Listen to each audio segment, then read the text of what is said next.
ভাই আমার প্রশ্ন হচ্ছে সমসাময়িক বিষয় নিয়ে আপনারা আলোচনা করবেন কিনা, কি মানে ধরনের আন্তর্জাতিক কোনো বিষয় বিষয়গুলি চাচ্ছেন? সম্পর্কে যেগুলো যেমন ইরান ইসরায়েল যে যুদ্ধ হচ্ছে, আহ, এই সময় জি, এই বিষয়গুলোতে কিছু আলোচনা করবেন কিনা। এই বিষয়ে তো ভাই প্রত্যেকটা পেপারে, পত্রিকায়, প্রত্যেকটা ইউটিউব চ্যানেলে, নিউজ চ্যানেলে রেগুলার আপডেট দেওয়া হচ্ছে, কথা হচ্ছে। তো এত তো দরকার নেই। একটু যেসব বিষয়ে একটু কম কথা হচ্ছে, আমার মনে হয় সেগুলো নিয়ে আমাদের বলা দরকার। এত বেশি বিষয় এগুলো নিয়ে ভিডিও হচ্ছে, প্রতি মিনিটে কিন্তু এগুলোর আপডেট আসছে, আপনি দেখছেন। তারপরও স্পেসিফিক কোনো বিষয় যদি আপনি জানতে চান কোরআনের আলোকে, ইনশাল্লাহ আমরা উত্তর দেওয়ার চেষ্টা করব। হ্যাঁ ভাই, আমি আমি বলতে চাচ্ছি যে এই সমস্ত বিষয়ে, এই যুদ্ধ বিষয়ে যে মুসলিম কান্ট্রি গুলো জড়িয়ে যাচ্ছে মধ্যপ্রাচ্যের বিষয়ে, এগুলোতে আমাদের করণীয় কি, বা মুসলিম হিসেবে আমাদের কোনো সাপোর্টিভ বিষয় আছে কিনা, এগুলো কিভাবে দেখা উচিত আন্তর্জাতিক বিষয়গুলোকে। না, যুদ্ধ তো কখনোই মঙ্গল কারোর জন্য বয়ে আনে না, তাই না? তবে কোরআন অনুযায়ী তো আত্মরক্ষার জি। অধিকার তো সবার আছে। যদি আপনার উপর জুলুম বা নির্যাতন বা যুদ্ধ চাপিয়ে দেয়া হয়, আপনার তো বসে থাকার সুযোগ নেই। আপনার যতটুকু সামর্থ্য আছে সর্বোচ্চ চেষ্টা করা উচিত সেটার প্রতিরোধ বা প্রতিবাদ করার। তো এক্ষেত্রে আমরা আল্লাহ রাব্বুল আলামিনের কাছে দোয়া ছাড়া আর কি বা করতে পারি? জি ভাই, শোনা যাচ্ছে আমাকে? জি, শোনা যাচ্ছে। আচ্ছা, মধ্যপ্রাচ্যে যে সবসময় সংঘাত হয় ভাই, আমাদের মুসলিম কান্ট্রি গুলো অনেক শোচনীয় অবস্থায় থাকে। তো এই ক্ষেত্রে সৌদি আরব, যারা আসলে সবচেয়ে বড় অগ্রণী ভূমিকা থাকার কথা, তাদেরকে আমরা দেখি না। আমাদের দেশের মোল্লারা আপনার ইরানকে হয়তো সহ্য করতে পারে না, একটা ট্যাগ লাগিয়ে। তো এখন তো দেখছি যে মুসলিমদের পাশে তারা এসে দাঁড়াচ্ছে আর কি, প্রোটেক্ট করছে। তো এই সমস্ত বিষয়ে আমাদের সমর্থন কি হওয়া উচিত, আমরা মনোসমর্থনটা কিভাবে করব। না, সৌদি আরবের পক্ষেও অনেক কিছু বলা যায়। সৌদি আরব কিন্তু আপনি জানেন ৭৩ সালে, তারপর হচ্ছে ৪৮-এ ৩-৪ বার কিন্তু সৌদি আরব প্রায় ৫-৬টা দেশ মিলে কিন্তু ইসরায়েলের বিরুদ্ধে যুদ্ধ করেছিল। ৬ দিনের যুদ্ধ, সেটা আপনি মনে হয় জানেন। চেষ্টা করেছিল আরব কান্ট্রিগুলো, যথেষ্ট বহুবার চেষ্টা করেছে, কিন্তু আসলে পেরে ওঠে নাই। কারণ হচ্ছে যে আরবের মানুষ তো, আপনি জানেন যে সূরা তওবার সেই ৯৯ নম্বর আয়াত, ৯৭ নম্বর আয়াত হয়তো আপনি পড়েছেন, যে আরবের লোকরা হচ্ছে মুনাফিকিতে এবং কপটতায় হচ্ছে নাম্বার ওয়ান। তারপরও আরব বিশেষ করে সৌদি জি। আরবের কথা যেহেতু আপনি বলেছেন, সৌদি আরব কিন্তু চেষ্টা করেছে, অনেকবারই চেষ্টা করেছে, যুদ্ধও করেছে, কিন্তু আসলে পেরে ওঠেনি। সুতরাং সেইভাবে নিজেদের শক্তি সামর্থ্য অর্জন না করে এটা সম্ভব না। আর সৌদি আরবের আশেপাশের দেশ বা সৌদি আরবে তো প্রায় কু হয়, একটা পর একটা কু হতে থাকে। তো নিজের দেশকেও তো সামাল দেওয়ার একটা ব্যাপার আছে। আর যদি কখনোই না করতো ইসরায়েলের বিরুদ্ধে, তাহলে আমি তার উপর আঙুল তুলতে পারতাম। কিন্তু তারা অনেকবারই চেষ্টা করেছে, কিন্তু কোনোবারই সফল হয়নি। আর ইরান যেটা করছে, সেটা তো অবশ্যই করা উচিত। যদিও সুন্নি যারা মতাদর্শে বিশ্বাসী, তারা তো ইরানিদেরকে তো, শিয়াদেরকে তো আসলে মুসলিম মনে করে না, যেহেতু তাদের কোনো হাদিস তারা মানে না, একটাও মানে না। শিয়াদের হাদিসের কিতাব টোটালি ডিফারেন্ট। একইভাবে শিয়া যারা, তারাও কিন্তু সুন্নিদেরকে মুসলিম মনে করে না। এটা হচ্ছে প্রকৃত সত্য। আসলেই মুসলিম মনে করে না, কারণ হচ্ছে সুন্নিরা শিয়াদের একটা হাদিসও মানে না। তো এটা হচ্ছে পুরোপুরি একটা পলিটিক্যাল ব্যাপার আর কি। এটা কোরআনের ব্যাপার না। কোরআনে কিন্তু সবাই একমত, কিন্তু কোরআনের ব্যাখ্যার দিক থেকে শিয়ারা হচ্ছে তাদের সেই শিয়া হাদিস কিতাব থেকে কোরআনের ব্যাখ্যা করতে চায়, যেহেতু তারা সেই ইমামতে বিশ্বাসী। আর সুন্নিরা যেহেতু খিলাফতে বিশ্বাসী, তারা হচ্ছে সুন্নিদের যে বানানো হাদিস, সেই হাদিস অনুযায়ী কোরআনকে ব্যাখ্যা করতে চায়। তো দু গ্রুপের কাছে দু গ্রুপ হচ্ছে কাফের। কিন্তু আমরা যারা সাধারণ বা আম মুসলিম, আমরা তো আর অত শত বুঝি না। আমরা খুব আবেগপ্রবণ বা খুব ইমোশনাল। এ কারণে আমরা সবাইকে আসলে মুসলিম মনে করি। কিন্তু অ্যাকর্ডিং টু শিয়া স্কলার, সুন্নিরা সবাই কাফের। অ্যাকর্ডিং টু সুন্নি স্কলার, শিয়ারা কিন্তু সবাই কাফের। এই বিষয়টা আপনার জানা আছে কিনা? বলে তখন আমি করব। রেজন ভাই, আমি একটুখানি যুক্ত করতে পারি আপনার এই জি, যে জি, জি, ইনফরমেশনটা অবশ্যই। আপনি দিলেন এটার সাথে। জি, আসলে আপনি যেটা বললেন বাস্তবে ওইটাই হয়েছিল। 67-এ যখন যুদ্ধ হয়েছিল, যেটা আপনি 6 দিনের সরি, বললেন, 67, আমার আমার ওখানে সালটা ভুলে গেছিলাম এই আমি। আরব, হ্যাঁ 67-এ ওখানে আপনার এবং ৭৩ আরব সালে কিন্তু এই দেশগুলো যে তো তেল সরাসরি অস্ত্র যুদ্ধ প্রয়োগ করেছিল করেছিল। সৌদি আরব, কিন্তু ৭৩ সালে তেল অস্ত্র প্রয়োগ করেছিল। জি, জি, জি। তো তারা সর্বোচ্চ 67-এ চেষ্টা আর কি করেছিল।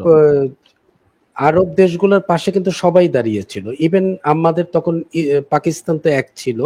ইস্ট পাকিস্তান, ওয়েস্ট, যাই হোক আমাদের পাকিস্তানও প্রত্যেকটা মুসলিম দেশ পাশে দাঁড়িয়েছিল। আরবরা সরাসরি করেছে, বিশেষ করে ইজিপ্ট, জর্ডান, সৌদি আরব, সিরিয়া, সবাই আর কি সরাসরি ছিল, আর সাথে সাপোর্ট দিয়েছিল সবাই। ইভেন আমাদের বাংলাদেশ ইস্ট পাকিস্তান তখনকার ক্যাপ্টেন সাইফুল আজম সম্ভবত, সরি, উইং কমান্ডার বা এরকম ছিল, সে কিন্তু তেল আবিবে বোম্বিংও করেছে। মানে এতটা সহযোগিতা সবাই করেছে। কিন্তু সমস্যা হয়েছিল, আমি যতটা জানি, ওই যে 6 দিনের মধ্যে একটা ব্রেক নিয়েছিল, যেটাকে বলে সিজ ফায়ার। ওটা ইসরায়েল একটা চালাকি করছিল, আরবরা কিন্তু মোটামুটি ঢুকেই গেছিল একরকম, মানে তারা নিয়েই ফেলছিল। তখন তারা একটা কৌশল অবলম্বন করছিল, সিজ ফায়ার। ওই সিজ ফায়ারের মধ্যে আবার জর্ডান, ইজিপ্ট আর 2-3টা দেশের মধ্যে মতনৈক্য যেটা বলি, তাদের মধ্যে এইটা হয়েছিল। কিছু কিছু ব্যাপারে তারা একমত হইতে পারতেছিল না। তখন তারা এই সুযোগটা তারা সিজফায়ার ব্রেক করে ইসরায়েল, তখন তারা ওই এয়ার যেটা মানে আকাশ যুদ্ধ যেটা, এইটা তারা খুব অ্যাগ্রেসিভলি করছিল, যেটা তারা ওই আরবরা বুঝতে পারেনি। ওই কৃষি তারা 6 দিনের মধ্যে তারা পুরোটা দখল করে নিয়েছে এবং যুদ্ধে তারা জিতে গিয়েছিল। তো ওইটা আর কি, যেটা আর কি মূল উদ্দেশ্য আপনি যেটা বললেন, ওইটার আর কি আমি সাথে যুক্ত করলাম। আর আরেকটা ব্যাপার লক্ষণীয়, যেটা দেখেন, আমরা প্রতিবাদ, হ্যাঁ যেটা বললাম, আমরা শুধু প্রতিবাদ করতে পারি, সেই প্রতিবাদের জায়গায়ও কিন্তু আমাদের ল্যাকিং আছে। আমরা বলতেছি দুনিয়ার মুসলিম এক হও, সবই করো, কিন্তু অথচ আমরা বিভিন্ন, এইখানেই আমরা বাংলাদেশে যদি বলি, অথচ দেখতেছি বিভিন্ন ব্যানারে আমরা এটা করতেছি। আমরা কিন্তু এইখানেই এক হয়ে একসাথে। আর ইরান যেটা করতেছে, ইরানের কোনো সাইনবোর্ড দেখলাম না, দেখলাম শুধু এদের পাশে দাঁড়াও, কিন্তু ইরান যে এত বড় স্টেপ নিচ্ছে সেটাও কোনো নেই। তো কেমন যেন ব্যাপারগুলা, আমরা যে এক বলতেছি, আসলে কি আমরা কি এক আছি বা থাকতে পারছি? জি, ধন্যবাদ। না, এখানে ভাই ইরানের কিছু আরো ব্যাপার আছে। আপনি যখন ওই যে 79 সালে যখন ইরানে ইসলামী প্রজাতন্ত্র হলো ইমাম খোমেনির নেতৃত্বে, তখন এই শিশু দেশটার উপরে কিন্তু ইরাক, সাদ্দাম হোসেন কিন্তু 9 বছরের একটা যুদ্ধ চাপিয়ে দিয়েছিল। তো এটা তো নিশ্চয়ই মঙ্গলজনক নয়। একটা শিশু দেশের উপরে আপনি 9 বছর একটা যুদ্ধ, তখন কিন্তু এই ইরাক সাদ্দাম হোসেনের পিছনে কিন্তু আমেরিকা টোটাল, মানে ওয়েস্ট কিন্তু তখন এই সাদ্দাম হোসেনের পক্ষে ছিল। ইরান কিন্তু একাই ছিল। তো এখন যেমন একা, ঠিক তখনও কিন্তু এরকম একা ছিল ইরান। তো এক ভাই এখানে একটা কমেন্ট করেছেন, আমি সেই কমেন্টটা একটু দৃষ্টি আকর্ষণ করতে চাই আপনাদের। অ্যালন টাইম, তিনি লিখেছেন, শিয়ারা যদি এক আল্লাহ, নবীদের কিতাব এবং ফেরেশতা, পরকাল সবকিছু মানে, তাহলে তারা কাফের হবে কেন? এইখানেই তো প্রবলেম। শিয়ারা আল্লাহর কিতাব মানে, কিন্তু হচ্ছে তাদের রচিত হাদিসের চশমায়। আবার সুন্নিরাও আল্লাহর কিতাব মানে, কিন্তু তাদের মাযহাবের রচিত হাদিসের চশমায়। দুটো ভিন্ন। উলিল আমরের ব্যাখ্যা সুন্নিরা যেভাবে দেয়, শিয়ারা কিন্তু সেভাবে দেয় না।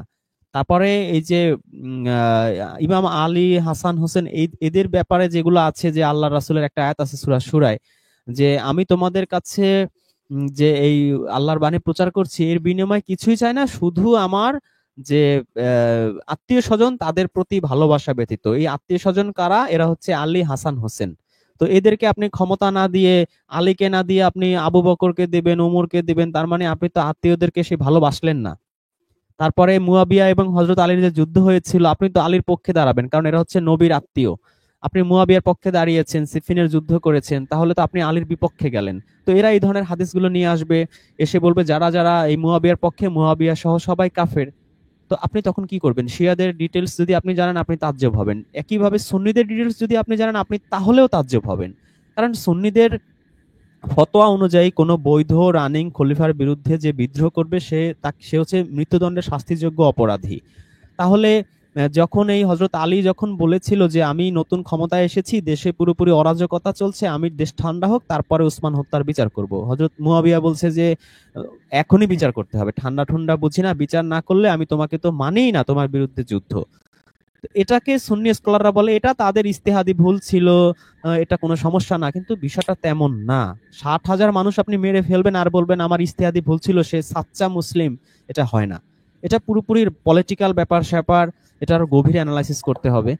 তো এই পলিটিক্যাল কারণে পরবর্তীতে দেখা যায় যে এর রেশ যখন এই মুয়াবিয়া, তারপরে তার ছেলে ইয়াজিদ, এদের বংশ যখন প্রায় 150 বছর ক্ষমতায় ছিল, এদের পৃষ্ঠপোষকতায় কিন্তু এই যে আবু হুরায়রা থেকে শুরু করে যাদের স্কলার আমরা দেখতে পাই, তো এরা সবাই কিন্তু এই উমাইয়াদের সেই দরবারি আলেম ছিল, বেতনভুক্ত কর্মচারী ছিল। তো এদের হাদিসগুলো ম্যাক্সিমামই হচ্ছে যে তাদের পক্ষে গিয়েছে, এবং আহলে বাইতের যে যারা ছিল এদের বিপক্ষে চলে গিয়েছে। ইভেন এমন হাদিসও বানানো হয়েছে যে হজরত ইমাম হোসেন হচ্ছে কাফের। কেন কাফের? সে রানিং খলিফা ইয়াজিদের বিপক্ষে সে নেমেছিল। তো যে হচ্ছে একটা হাদিস ওরা বানিয়েছে এরকম যে রানিং খলিফার হাতে বায়াত হলো না, সে হচ্ছে জাহিলিয়াতের মৃত্যুবরণ করলো। ইমাম হোসেনের মৃত্যু হচ্ছে জাহিলিয়াতের মৃত্যু। তো এরকম পরস্পর বিরোধী ভয়ঙ্কর ভয়ঙ্কর কিছু হাদিস আছে যেগুলো শুনলে আপনি আঁতকে উঠবেন। এদের আর সবচেয়ে বড় ব্যাপার হচ্ছে যে আপনি শিয়াদের একটা হাদিসও আপনি মানেন না, শিয়ারা সুন্নিদের একটা হাদিসও মানে না। এই হাদিসগুলো কেন হয়েছে? কোরআন হচ্ছে, আপনি আপনার মতো আল্লাহ যেভাবে স্ট্রেট ফরওয়ার্ড বলেছেন যে কোরআনে আমি সহজ করে দিয়েছি উপদেশ গ্রহণের জন্য, আপনি শিয়া স্কলার বা সুন্নি স্কলার যাদের কাছেই যান, তারা বলবে কি বলে, কখনোই সহজ না। এই কোরআন বুঝতে গেলে আপনাকে 40 লক্ষ হাদিস জানতে হবে, কিয়াস জানতে হবে, ইজমা জানতে হবে, রিজাল জানতে হবে, ইতিহাস জানতে হবে, শানে নজরুল জানতে হবে। এইরকম ভাবে আপনাকে ভয় ভীতি দেখাবে, তাদের মতো করে বুঝতে হবে। তাদের মতো করে বুঝলে কি হবে? সুন্নিদের সেই খিলাফত তন্ত্র আপনি মেনে নিবেন, শিয়াদের মতো বুঝেন আপনি শিয়াদের সেই ইমামত তন্ত্র মেনে নেবেন। এটাই হচ্ছে তাদের সবচেয়ে বড় ফায়দা। তো তারা কাফের হচ্ছে, এই তারা কুরআন তো ভাই সবাই মানে, কাফের হচ্ছে এই হাদিস না মানার কারণে। এবং এটা আমার ফতোয়া না, আপনি হয়তো কথাটা ভালো করে খেয়াল করেননি। আমি বলেছি সুন্নি স্কলারদের মত অনুযায়ী শিয়ারা কাফের, একইভাবে শিয়া স্কলারদের মত অনুযায়ী হচ্ছে সুন্নিরা কাফের। আপনি কথাটা একটু বোঝার চেষ্টা করেন। আমার মনে হয় যে একটু ঠান্ডা মাথায় ভাবলে আপনি আমার কথাটার মর্মার্থ বুঝতে পারবেন। জি রেজান ভাই, আমি একটু অ্যাড করতে জি, চাই। জি আল্লাহ অবশ্যই। আমাদের যেই ডাকটা দিয়েছে, কিসের জন্য, কিসের ঐক্যে ডাক দিয়েছে? সূরা ইমরান আয়াত নাম্বার 130 তাই 103 তাই 103 আল্লাহ বলছে ওয়া তাসিমু বিহাবলিল্লাহি জামিয়া ওয়ালা তাফাররাকু, তোমরা এই আল্লাহর যে রজ্জু, আল্লাহর যে কোরআন শক্তভাবে ধরো, তোমরা বিচ্ছিন্ন হইও না, বিভিন্ন দলে বিভক্ত হইও না। তা আল্লাহ আমাদেরকে ঐক্যবদ্ধ করতে বলছে কোরআনের মধ্যে দিয়ে, তোমরা কোরআনের ঐক্য করো, কোরআন সব আঁকড়াই ধরো, কোরআন হুকুম বিধান মানো, তোমরা বিচ্ছিন্ন বিভিন্ন দলে উপদলে শাখা দলে ভাগ হইও না।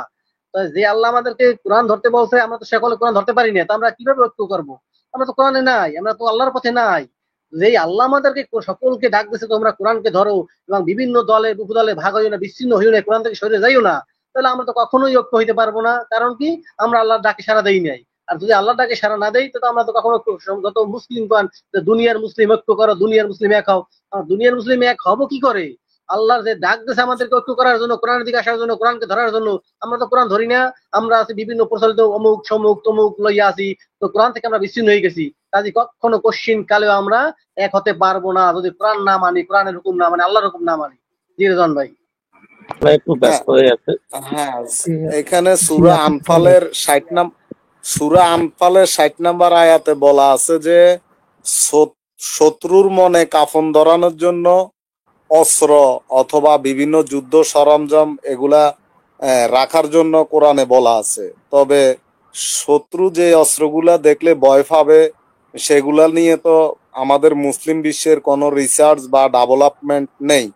এই কারণেই নেই, আমরা মুসলিমরা মনে করি সকালবেলায় কিভাবে মেসওয়াক করব, দাড়ি কতটুকু রাখবো, টুপি কি কি টুপি মাথায় দিব, সেটা কি সরমুনাই নাকি জিন্না টুপি হবে, এগুলা নিয়ে আমরা রিসার্চ করি, কোরআন রিসার্চ করি না। যার ফলে এখানে যারা মুসলিমদের শত্রু তারা কিন্তু রিসার্চ করে যাচ্ছে, তারা নিজেদেরকে ডেভেলপ করে যাচ্ছে, যেটা আমরা করতেছি না। এখন আমরা যে বিষয়ে যে এক ভাই জানতে চাইলো এখানে আমাদের প্রতিবাদ করার কিছু আছে কিনা, ভাই আমরা প্রতিবাদ কোথায় করব? এই যে ইউটিউবে আমরা যে কথাগুলা বলতেছি, এটাও তো তাদেরই প্ল্যাটফর্ম, যাদের বিরুদ্ধে আমরা কিছু বলবো, অথবা ফেসবুক ইনস্টাগ্রাম যাই বলেন তাদের প্ল্যাটফর্ম। এখন তাদের ঘরে বসে তাদের প্ল্যাটফর্ম ব্যবহার করে আমরা তাদের বিরুদ্ধে কি করতে পারি? তারা উন্নত উন্নত উন্নত অস্ত্র আবিষ্কার করতেছে, তাদের কোনো প্রয়োজন নাই, একটা সুইচ টিপ দিলেই আমরা ধ্বংস। এখন আমরা তো ওইগুলা করতেছি না। এক ভাই প্রশ্ন করছিল আর কি যে এখানে যে যুদ্ধটা হচ্ছে দুইটা দেশ মিলে, ওই দেশের নাম নেওয়াও তো এখন লাইভে কঠিন, কারণ তাদের প্ল্যাটফর্ম, তারা আবার এগুলোর বিরুদ্ধে শাস্তিমূলক ব্যবস্থা নেয়। তো সেজন্য নামটা বললাম না, আশা করি আপনারা বুঝতে পারছেন। তো এখন আমরা তাদের বিরুদ্ধে কি করব? আমরা তো ওই যে খেজুর কয়টা খাইতে হবে, সেটা কি মরিয়েম খেজুর নাকি আজোয়া খেজুর, হ্যাঁ, এগুলা নিয়ে ব্যাখ্যা করতেছি। কিন্তু সূরা আনফালে তো বলা আছে 60 নম্বর আয়াতে, আমরা অস্ত্র শস্ত্র এগুলা শত্রুর বিরুদ্ধে এগুলা জোগাড় করে তাদের মনে ভয় ভীতি সৃষ্টি করার জন্য রাখতে পারি। কিন্তু আমরা কি 1200-1400 বছরে এগুলা কিছু করেছি? আচ্ছা, ধন্যবাদ। কথা হচ্ছে যে দেখেন, এই যে যুদ্ধটা হইতেছে, মানে সবগুলা যুদ্ধই যদি আপনি খেয়াল করেন, এগুলা কোনোটাই আসলে ধর্মের যুদ্ধ না। ধর্মে কোনো যুদ্ধ নেই, ধর্ম নিয়ে যুদ্ধ নেই। হ্যাঁ, কোরআন কিন্তু আপনাকে বলে না যে কি যে ধর্মের জন্য যুদ্ধ করার জন্য। ইসলাম আপনাকে ধর্মের জন্য যুদ্ধ করতে বলে না। ইসলাম আপনাকে যুদ্ধ করতে বলা হয়েছে তখনই যখন আপনার উপরে কেউ যুদ্ধ চাপায় দেয়, যখন কারোর উপরে শিশু বা তারপরে নারী বা দুর্বলদের উপরে নির্যাতন করা হয়, সেই নির্যাতন থেকে তাদেরকে বাঁচানোর জন্য যুদ্ধের অনুমতি দেয়া হয়। তো যুদ্ধ আসলে ধর্ম নিয়ে হয় না। যুদ্ধ ধর্ম যুদ্ধটা হয় আসলে পলিটিক্যালি, পলিটিক্স এর উপরে ডিপেন্ড করে হচ্ছে যে রাজনীতি। হ্যাঁ, রাজনীতিটার উপরে ডিপেন্ড করে যুদ্ধ। এইটা, এই রাজনীতি বিভিন্ন কারণে হইতে পারে। হ্যাঁ, এটার মধ্যে সবচেয়ে বড় ব্যাপারটা হচ্ছে যে ক্ষমতা। হ্যাঁ, দেখবেন আপনি সারা বিশ্বে যদি খেয়াল করে দেখেন, তাহলে দেখবেন যেটা হচ্ছে যার নিজের দেশে ক্ষমতা টিকায় রাখার জন্য সে কিন্তু যুদ্ধ করে। যেমন আপনি যদি যার কথা বলতেছেন তাদের দিকটাই দেখেন, তারা যদি নির্বাচনের মাধ্যমে ক্ষমতায় আসছে, যে তারা কিন্তু ক্ষমতায় এককভাবে আসতে পারে নাই, আসছে কি মানে জোটবদ্ধভাবে দুইজনে ক্ষমতায় আসছে। যখন যে প্রথমে ক্ষমতা নিছে তাদের সিস্টেমটা ছিল যে একজন থাকবে 2 বছর, আরেকজন থাকবে 2 বছর, অর্ধেক অর্ধেক। যখন তার 2 বছর শেষ হইতে আসলো, তখন কি করা শুরু করলো, তখন এই যুদ্ধটা শুরু করলো। মানে পার্শ্ববর্তী তার, আপনি যেহেতু বললেন যে ডিরেক্টলি নাম না বলতে, হ্যাঁ, আমি জানি না আসলে নাম বললেই সমস্যা হয় কিনা। তো কি বলে ওই তখন কিন্তু সে কি করলো, যুদ্ধটা বাঁচানো শুরু করলো। এই যুদ্ধটা বাঁচানোর কারণে কি হইলো, দেখেন 2 বছর যাবত যুদ্ধ হচ্ছে, তাকে কিন্তু ক্ষমতা থেকে সরতে হয় নাই। তো এইরকমও কারণ আছে যে সে নিজে কেবলমাত্র ওই ক্ষমতায় টিকে থাকার জন্য যুদ্ধ কে ক্রিয়েট করে, মানে যুদ্ধ টিকায় রাখে বা যুদ্ধে নামে। এগুলো প্রত্যেকটা জিনিসই হলো একটা পলিটিক্যাল ব্যাপার। আবার হচ্ছে কারো দেশ দখল করতে হবে, কারো জায়গা দখল করতে হবে। হ্যাঁ, এই এই সবগুলাই হচ্ছে যে পলিটিক্যাল ব্যাপার। এইগুলোর সাথে আসলে ধর্মের নামের যুদ্ধের কোনো নাই, মানে ঠিক নাই। ধর্ম আপনাকে যুদ্ধ করতে বলে না যে যুদ্ধ করে একটা দেশকে আপনার পুরা মানুষকে মুসলিম বানায় ফেলবেন, এইটা আপনাকে অনুমতি দেয় নাই। একটা মানুষ ইহুদি আছে বা খ্রিস্টান আছে বা অন্য ধর্মের আছে, হিন্দু ধর্মের আছে, তাদের উপরে আপনি যুদ্ধ চাপাই দিয়ে বা তার উপরে আপনি অস্ত্র দেখায় হচ্ছে যে আপনি তাদেরকে মুসলিম বানায় ফেলবেন বা অন্য কোনো ধর্মের বানায় ফেলবেন, কোনো ধর্মেই সেই অনুমতি দেয় না। তার মানে হচ্ছে যে ধর্ম নিয়ে যুদ্ধ করার কোনো সুযোগ নাই। তো এই যে যুদ্ধগুলা, এই যুদ্ধগুলাকে একটা রং দেওয়ার জন্য বা একটা সিস্টেম করার জন্য এটাকে বিভিন্ন ক্যাটাগরাইজ করা হয়। হ্যাঁ, এইটা আসলে ক্যাটাগরাইজ যদি আপনি খেয়াল করেন তাহলে দেখবেন যে ধর্ম দিয়ে ক্যাটাগরাইজ করে কিছু মানুষকে বা কিছু দেশকে একত্রিত করা হয়। আবার কেউ হচ্ছে যে দেখবেন ওই যে জাতিসংঘের নাম দিয়ে দিছে, কেউ হচ্ছে যে যে 5টা G7 নাম দিয়ে একত্রিত হয়ে তারা আবার একসাথে একটা যুদ্ধ করবে, এরকম চিন্তা করে রাখছে। তো এইগুলো হলো পলিটিক্যাল ব্যাপার। এগুলো হচ্ছে যে এমন ভাবে সৃষ্টি করা হয়েছে, যে সৃষ্টি করার মাধ্যমে হচ্ছে যে ডোমিনেট করে রাখা যায়। যেন আপনি যদি দেখেন যে ফার্স্ট ওয়ার্ল্ড কান্ট্রি যেগুলো আছে, তারা অন্যান্য দেশ থেকে কি নেয়, দেখবেন যে তারা অন্যান্য দেশ থেকে হচ্ছে যে ক্রুড অয়েল, হ্যাঁ, তেল নিতেছে, তারপরে প্রাকৃতিক সম্পদ নিতেছে, তারপর হচ্ছে যে স্বর্ণ, ভ্যালুয়েবল জিনিসগুলো তারা তাদের দেশে নিয়ে যাইতেছে। বিনিময়ে কি দিতেছে, বিনিময়ে দিতেছে অস্ত্র, গোলা বারুদ, মিসাইল, হ্যাঁ, এই টাইপের জিনিসগুলো দিতেছে। কি, এই আপনি যদি দেখেন যে তারা নিয়ে যাইতেছে সব প্রয়োজনীয় জিনিস, আর যা দিতেছে সেগুলো হচ্ছে অপ্রয়োজনীয় জিনিস। অপ্রয়োজনীয় বলতেছি, এখন আপনি বলবেন যে অস্ত্রে আপনি কেন অপ্রয়োজনীয় জিনিস বললেন? কারণ অস্ত্র ছাড়া তো মানুষ টিকবে না, যুদ্ধ টিকাইতে পারবে না, একটা দেশ টিকায় রাখতে পারবে না। আসলে এই যে যে পরিমাণ অস্ত্র বানানো হয়, যে ধরনের অস্ত্র বানানো হয়, এগুলোর কিন্তু একটা ডেট এক্সপায়ারেশন আছে। আমাদের বাংলাদেশ থেকে শুরু করে দেখেন অনেক দেশে কোনোদিন যুদ্ধ হয়নি, মানে অনেক আগের কথা বলতেছি না, রিসেন্টলি অনেকেই এই সময়ের মধ্যে অস্ত্র কিনে রাখছেন। এই অস্ত্রগুলা যুদ্ধ কিন্তু হয় নাই। এই যে অস্ত্রগুলা কিনছেন, এই অস্ত্রগুলা একটা নির্দিষ্ট টাইম পর্যন্ত ঠিক থাকে। এই নির্দিষ্ট টাইমের পরে এগুলো ডেট এক্সপায়ার হয়ে যায়। তো এই যে ডেট এক্সপায়ার হয়ে যেতেছে, আপনি কখনোই এই অস্ত্রগুলো ইউজ করতে পারেন নাই, কিন্তু আপনি ভ্যালুয়েবল একটা জিনিস দিয়ে কিন্তু এই অস্ত্রগুলো কিনছেন। যেমন সৌদি আরবের কথা যদি আপনি চিন্তা করেন, সে তার মানে ওয়েল, মানে প্রাকৃতিক সম্পদ দিয়ে হচ্ছে যে ইয়া কিনতেছে, সেই অস্ত্রগুলা কিনতেছে। সেই প্রাকৃতিক সম্পদগুলা কিন্তু এই অস্ত্রগুলা নিয়ে হচ্ছে কিন্তু এই কি করতেছে। রুহুল ভাই, এই যে আপনি অস্ত্রের কথা বলছেন, ইহুদি খ্রিস্টানদের যে সমস্ত দেশ আছে ওদের ইউনিভার্সিটি গুলোতে শেখানো হয় টেকনোলজি, আর মোল্লাদের যে মদিনা ইউনিভার্সিটি বলেন, আল আজহার বলেন, এই সমস্ত ইউনিভার্সিটিতে শেখানো হয়, কওমি মাদ্রাসা শেখানো হয় ঢিলা কুলুপ কিভাবে বানাবেন। তো এই মোল্লাদের কাছে টুপি পরা কিভাবে শিখবেন, তারপরে হচ্ছে টাকনুর উপরে প্যান্ট পরলে কি হবে, এগুলো শিখবেন। তো এই মোল্লা, এই মুসলমানরা কিভাবে যুদ্ধ করবে ইসরায়েলের সাথে, বা ইহুদি বা খ্রিস্টানদের সাথে ক্রুসেড হইলে এরা কি ঢিলা কুলুপ ছুড়ে মারবে? তো এক না, ভাই যে জিজ্ঞেস করলেন যে ভাই এই যে মুসলমানদের কি করণীয়, আমার মনে হয় যে মুসলমানদের করণীয় হচ্ছে ঢিলা কুলুপ বেশি বেশি বানানো আর সেগুলো ইসরায়েলে ছুড়ে মারা, এছাড়া তো আমি করণীয় দেখি না ভাই। ভাই সালামুন আলাইকুম। আমি এই ব্যাপারে একটু বলি, মুসলমানদের কি করণীয়, উত্তরটা আমি দিই সংক্ষেপে, যদি আপনার অনুমতি। মুসলমানরা আবাবিল পাখির উপরে নির্ভর করে থাকে। না না আবাবিল, আমি আমি আমি আমি একটু শেষ করি। কবে আমাকে আবাবিল আসবে সেই আমি দিন। আমি আমি জাস্ট ইয়াটা দিয়ে দিই, হ্যাঁ, আমি কনক্লুশনটা দিই, হ্যাঁ। আমি আমি জাস্ট যেটা বুঝাইলাম, যেটা দেখেন ওই যে অস্ত্র কিনছে, অস্ত্রগুলো হচ্ছে যে একটা ডেট এক্সপায়ার হইলে এইটা কিন্তু শেষ হয়ে যায়, কিন্তু সে ভ্যালুয়েবল জিনিসটা কিন্তু নিয়ে গেছে, যেটা নিয়ে গেছে সে কিন্তু ইউজ করতে পারতেছে।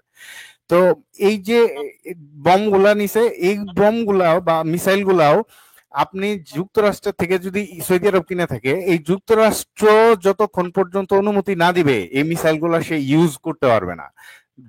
ইসরায়েলের বিরুদ্ধে যদি সৌদি আরব যে মিসাইল গুলো আমেরিকা থেকে কিনছে, এগুলো যদি ইসরায়েলের বিরুদ্ধে ইউজ করতে চায়, সে কখনোই এটা ইউজ করতে পারবে না।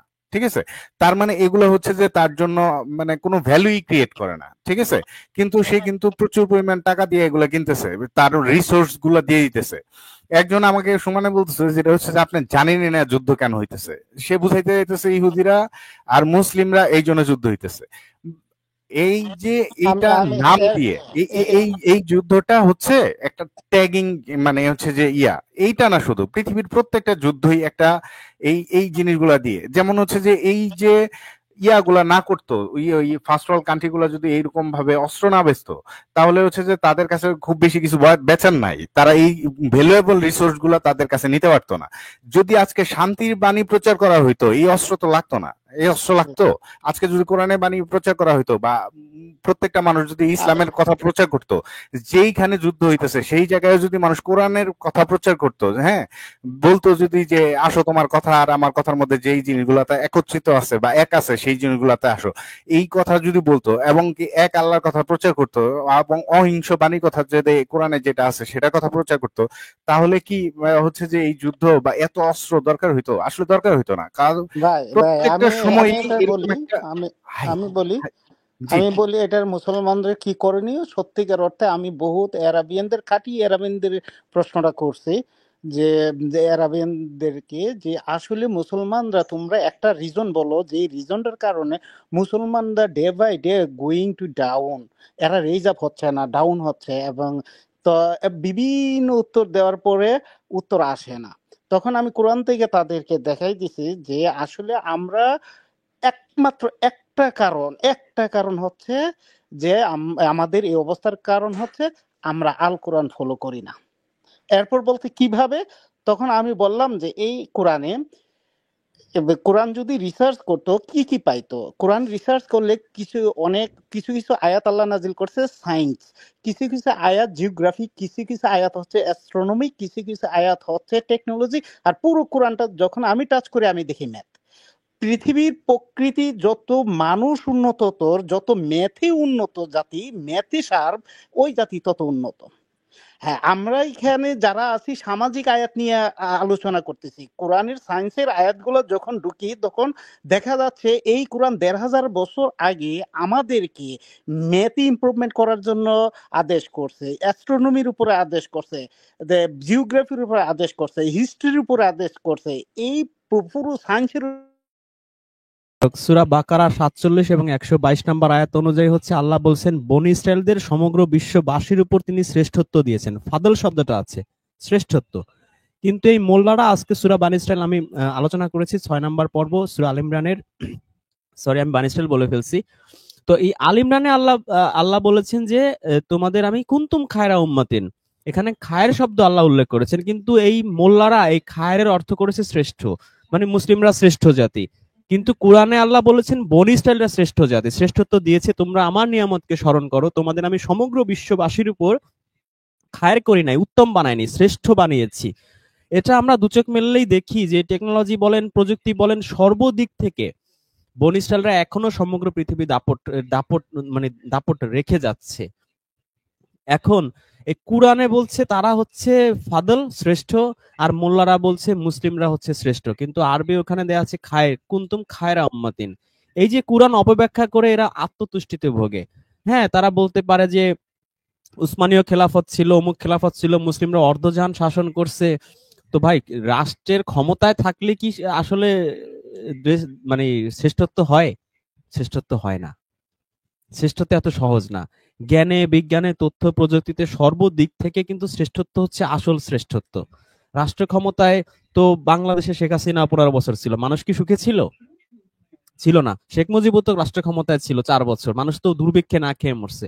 ব্রিটিশরাও তো ক্ষমতায় ছিল, মানুষ তো দুর্ভিক্ষে না খেয়ে মরছে, তাই না? শ্রেষ্ঠত্ব একটা জাতি তখনই হয় যখন পুরো জাতিটা ইম্প্যাক্টফুল ভাবে পুরো ওয়ার্ল্ডে ডমিনেট করতে পারে। আমরা কয়টা বছর এরকম ওয়ার্ল্ড ডমিনেট করতে পারছি?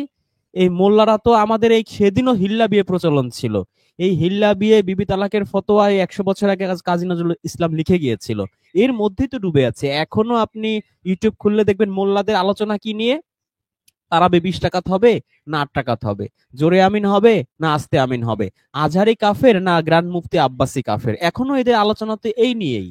তো এদের তো আসলে টেকনোলজি, জ্ঞান বিজ্ঞানে এদের কোনো মাথা ব্যথা নাই, কোনো নাক গলানো নাই। এরা কিভাবে এই পৃথিবীকে ডমিনেট করবে আমার ঠিক মাথায় আসে না। কেন ভাই, ওই শুক্রবার জুমার নামাজের পরে বাইতুল মুকাররমে ওখানে গিয়ে জমায়েত হয়ে র্যালি করলে হবে না? পৃথিবী ডোমিনেট করা যাবে না? করছে তো। পৃথিবীর এমন কোন জায়গা আছে মুসলিমরা মার খাচ্ছে না? আমাকে দেখাতে পারবেন? ভারতে বলেন, চীনে বলেন, আচ্ছা রেজান ভাই, আমাকে ফিলিস্তিনে বলেন, এটাই বলেন কোথায় যে মার কোরআন খাচ্ছে অনুযায়ী না? তারা মুসলিম কিনা সেটা আগে বলেন। না, আমি তো দেখি না কোরআন অনুযায়ী তারা মুসলিম। আচ্ছা, এই যে এইখানে এক মহিলা সমানে আমারে ব্যঙ্গ করে ইয়া করতেছে, কমেন্টস করতেছে আমি যা বলছি এই কারণে। হ্যাঁ, তো উনি বলতেছেন যে মুসলিমদের মধ্যে নাকি আমি হচ্ছে বিভেদ সৃষ্টি করার কথাবার্তা বলতেছি। আচ্ছা, আমি মুসলিমদের মধ্যে এই মুসলিমটাই তো খুঁজে পাইতেছি না। আমি পাই শিয়া, সুন্নি, কাদিয়ানি, হ্যাঁ, জামাতি, হেফাজতি, চরমনাই, আব্বাসি, গাবগাছি, তারপরে হচ্ছে তাবলিগি, জামাতি, হেফাজতি, তারপরে হানাফি, শাফি, মালিকি, আহলে হাদিস, আমি তো এগুলো পাই। আমি তো মুসলিম খুঁজে পাই না। উনি কোথায় মুসলিম খুঁজে পাচ্ছে? কারা বলে আমি মুসলিম? বলে আমি ভান্ডারি, আমি দেওয়ানবাগী, আমি রাজারবাগী, আমি সুরেশ্বরী, আমি চরমনাই, আমি জামাত, আমি হেফাজত, আমি হিজবুত, আমি আইএস, আমি আল কায়দা, আমি হানাফি, আমি শাফি, আমি আহলে হাদিস। কোথায় মুসলিম? কোথায়? তাহলে কি প্রত্যেকটা আলাদা আলাদা ধর্ম কোথায় হইলো না? মুসলিম? হিন্দু আলাদাই তো যেরকম ধর্ম। পৃথিবীতে এদের আলাদা চিন্তা ধর্ম ভাবনা, হইলো না এটা? গবেষণা, ফতোয়া সব তো ডিফারেন্ট। একটার সাথে আরেকটা কামড়াকামড়ি করেই তো মানে সময় পায় না যে যারা ভিন্ন ধর্মের বা যারা অত্যাচারী তাদের বিরুদ্ধে যে আমি কিছু করব, টেকনোলজি করব বা অন্য কিছু করব, এদের সময় কই? এদের তো বিবি আচ্ছা, তালাকের ফতোয়া, হাদিস কোরআন চষে খুঁজতে খুঁজতে এদের দিন রাত চলে যায় রে ভাই। জোরে আমিন বলবে না আস্তে আমিন বলবে, সেটা খুঁজতে খুঁজতে তো এদের দিন রাত একাকার হয়ে যাচ্ছে এই ১২০০-১৩০০ বছর ধরে। এরা এরা কি উনাদের আমার তো আরো মাথায় ঢোকে দেখেন না। যে ওনাদের মানে ওয়ার্ল্ডের রাজনৈতিক জ্ঞানটা যে একবারে নাই, তারপরেও যে প্রশ্ন করে বা কথা বলে। আচ্ছা, আজকে যে ইরান এত যুদ্ধ করতেছে, সৌদি আরব বা আদার্স মানে মিশর, সৌদি আরব বা আদার্স কোন কান্ট্রি হচ্ছে যে ইরানের সাথে দাঁড়াবে? কেউ কিন্তু দাঁড়াবে না। ঠিক আছে, কেন দাঁড়াবে না? কারণ একটাই, সেটা হচ্ছে যে তাদের ধর্মই আলাদা। একটা হলো শিয়া ধর্ম আর একটা হলো সুন্নি ধর্ম। তাহলে আমি মুসলিম মুসলিম কই পাইলাম? এই দুইটার মধ্যে তো মুসলিম নাই। মুসলিম হলে তো দুইজন একসাথেই হইতো, তাই না? এরা হচ্ছে যে একজন শিয়া ধর্ম পালন করে, একজন সুন্নি ধর্ম পালন করে। এখন যুদ্ধ হইতেছে, ইহুদি হোক আর যার সাথেই হোক, তিনটা আলাদা ধর্ম, তিন ধর্মের সাথে মানে যুদ্ধ হইলে আরেক ধর্ম, দুই ধর্মের সাথে যুদ্ধ হইলে আরেক ধর্ম কেন আসবে? তো এই প্রত্যেকটা জিনিসই যে আসলে রাজনৈতিক ভাবে ইসলামকে ব্যবহার করছে এবং কি বিভক্ত করে আলাদা আলাদা ধর্ম বানাইছে, এই জিনিসগুলো তারা কখনো বিশ্লেষণই করে নাই।